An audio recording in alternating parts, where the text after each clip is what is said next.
Thank you all for coming this morning. It's my pleasure to be able to introduce to you a man who has bombarded us with all kinds of innovative ideas and challenged us to think a little differently in so many different regards. As you know, that's of course our former speaker. In addition to that, he has shown and exhibited how you can stand up against Washington and a bunch of insiders. And we respect him for that spirit and the guts it takes sometimes to stand up. And then most of all, I'd like to introduce Newt because he is somebody who knows how to win a majority. Newt, please join us. Thank you.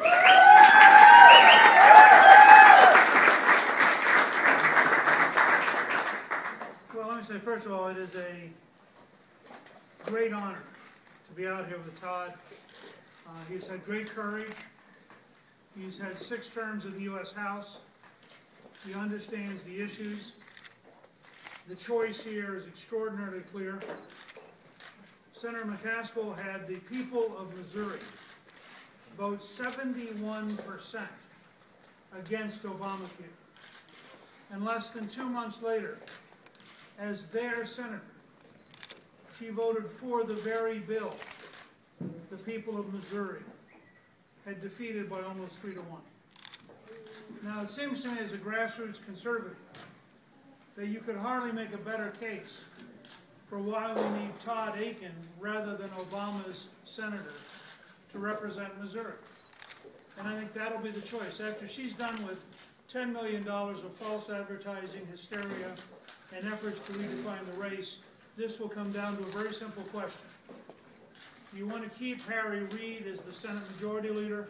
Do you want to keep a firm vote for Obama and Obamacare? No. I was reminding Todd earlier, one of the virtues of being a history teacher, that his race really reminds me of Harry Truman in 1940, running for the Senate.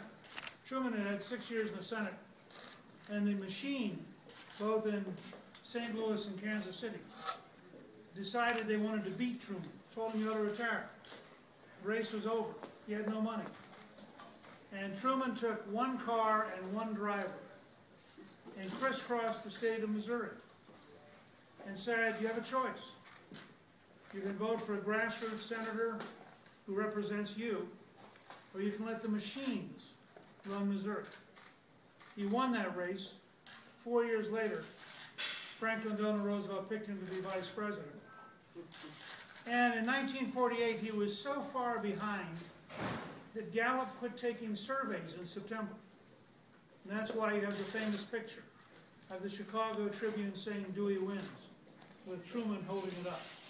Because that was the second time in his career he'd run an underdog campaign of telling the truth and fighting. I think Todd Akin, in the next few weeks, is going to remind every person in Missouri that this boils down to 2 very simple choices. Do you want a liberal who votes with Obama, who has proven consistently for 6 years that she is far to the left of the people of Missouri? Or do you want a grassroots conservative who wants to get the economy growing, balance the budget, pay down the debt, shrink power in Washington and return power to Missouri? It's that clear choice. And I think it's very important that Republicans across this country understand that Todd Akin is a key to our winning control of the Senate, and that every Republican has to ask themselves the question, do you really want Harry Reid back as the majority leader? Or do you want to work to elect Todd Akin and help us win control? So I think this is a very important Senate race. I do want to take 1 minute before we take questions, and I want to talk about one other item. I have not asked Todd about this, so I'm just speaking for me as a person. I was appalled and offended this morning to read the President's comments from 60 Minutes,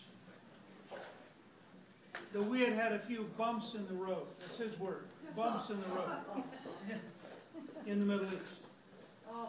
The killing of a United States ambassador and 3 other Americans is not a bump in the road, Mr. President. And I think we need to have a president who understands that we are under siege from radical forces. This administration has lied to the American people for over a week. They have refused to tell the truth about Benghazi. They have refused to be open about what happened there. This was a deliberate killing by a deliberate hit team of over 100 people who arrived in 2 waves. It is exactly the opposite of what the United Nations ambassador of the United States, Ambassador Rice, said. Both the ambassador and the White House spokesperson explicitly misled the American people a week ago on Sunday and told us things that were just plain not true. The president, as recently as 2 days ago, was still saying things that are false. Nothing in Benghazi related to some stupid movie. Benghazi was part of our war with radical extremists, and it is amazing to me that not only can this president not bring himself to deal with reality about radical Islamists who seek to destroy our civilization, but he can't even have the dignity to recognize that the killing of 4 Americans, one of whom is an ambassador, is not a bump in the road. It is an American tragedy, yes. And we should all be offended by this callousness and lack of seriousness on the part of President Obama.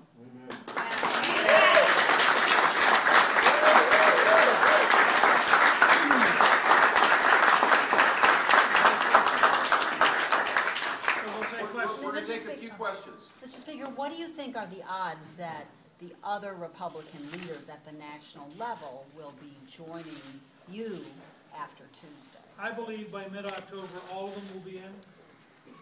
I mean, how do you go back to all the supporters of the Senate committee and say, you know, we have a real chance to defeat a Democrat in Missouri? In the last 3 polls, to the best of my knowledge, there's no poll that shows this race is impossible. In 2 of the last 3 polls, Todd Akin is ahead. Yeah.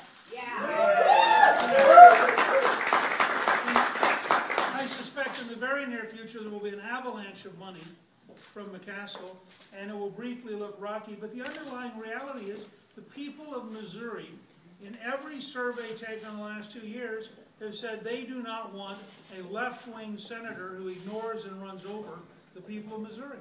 Yeah. And even during the period of the maximum assault on Todd Akin, her vote wasn't going up. I'm told by people who studied the polls, his vote came down and hers stayed the same.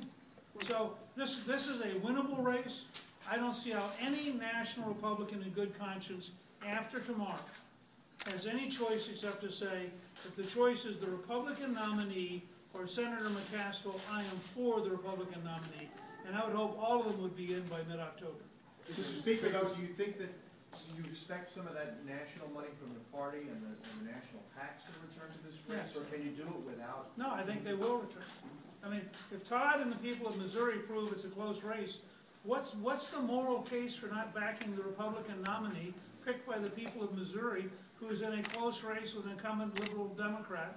I mean, how do they go back to their donors and say, well, I wanted to throw the Senate away and make sure that Harry Reid got to be majority leader? For what reason?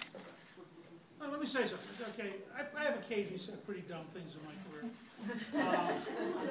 My wife still occasionally looks at me and says, lunar colony. And I get it. But if saying something dumb disqualified you, Joe Biden couldn't be vice president.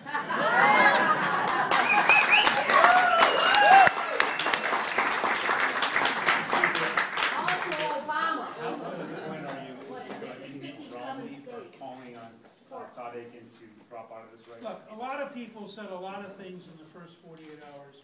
My expectation would be that in the crunch in October, Governor Romney is going to be for the entire ticket. He's going to be for Todd Akin. And clearly Governor Romney has to carry Missouri in order to win the presidency. And when he carries Missouri, he makes it almost impossible for Claire McCaskill. I mean, how many people are going to split their ticket and have a Romney-McCaskill ticket? No. Okay, so I think that's why, frankly, in the end, I believe that Todd Akin is the next senator from Missouri. All right, Congressman Akin, could I ask you a question, please? Yeah. Are you absolutely positively, immutably in this race with this deadline looming? Have you made up your mind, or have you had any ways of doubt what happened in that? For the about 100th time or so, I am in this race. because the people of Missouri chose me to do a job. I take that very seriously, and we're going to be totally focused on winning that seat from Claire McCaskill, because that's what I was told to do by the Republican voters, and I plan to get that job done.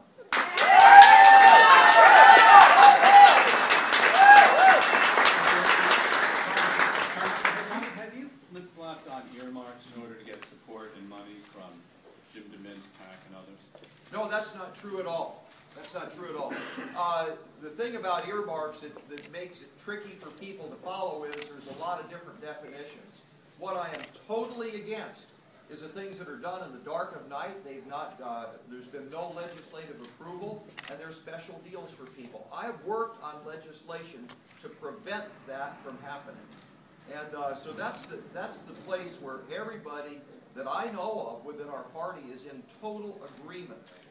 And so we're absolutely solid on that point.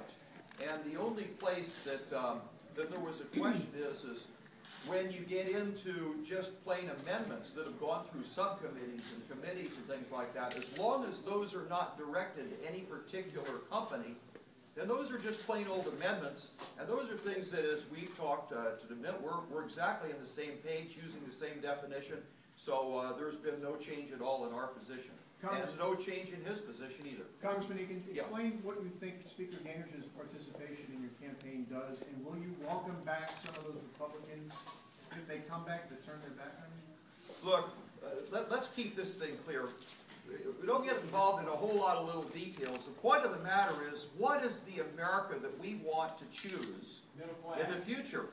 And basically the America that I want is the America we've grown up on. A place where there's jobs, where there's a lot of freedom, where Washington isn't choking everything in every aspect of our life.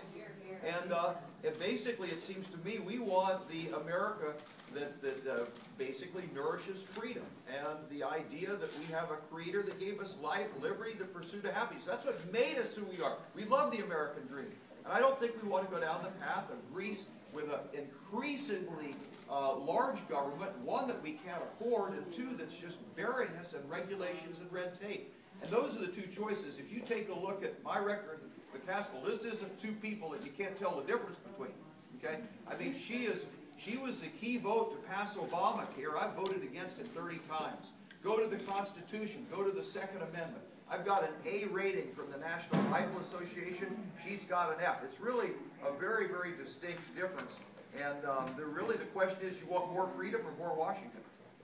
Congressman, did you talk to DeMint? I mean, was there a conversation where he just wanted to make sure he knew what your interpretation of earmarks was? Or kind of, can you walk through that? That discussion's taken place at a staff level, and people talked, and okay, give us a definition. Well, this is the one we're using, and we said, well, no difference. We're on the same page. Okay, so then did they say, well, you know, since we are all on the same page, that DeMint will help you in the campaign? There's been nothing official on that. Okay. Yeah, the conversation has been going on, but there's nothing official. Mr. Speaker, what you said about Republicans coming back on board with Todd, have you had conversations with anyone to that effect? Have you told them that they ought to, personally? I have any conversation I'm going to share with you. Okay. No. But I'm reasonably confident you're going to see more and more Republicans coming on board. I came back. And some over here has already come back. So, but I think you'll see. Look, when the Farm Bureau meets and re-endorses, I mean, that's a pretty grassroots signal that in Missouri the decision's made. And I think at some point the National Party has to respect the right of the people of Missouri to pick their nominee. And I think any rational person is going to reach a conclusion that we need this Senate seat in order to be able to organize the Senate next year. So I just, my years of experience and occasional conversations indicate to me you'll see more and more people gradually come to Todd's support, and you'll see the institutions gradually move back to Todd's support. So what would you say to Reince Priebus, who yesterday, as late as yesterday, said that that Todd Akin would not be the candidate and that another person would still emerge? I know Reince very well. We've been friends for many years. My wife is from Wisconsin, and my son-in-law is from Wisconsin. Reince was the state chairman up there, and he knows a great deal about Wisconsin.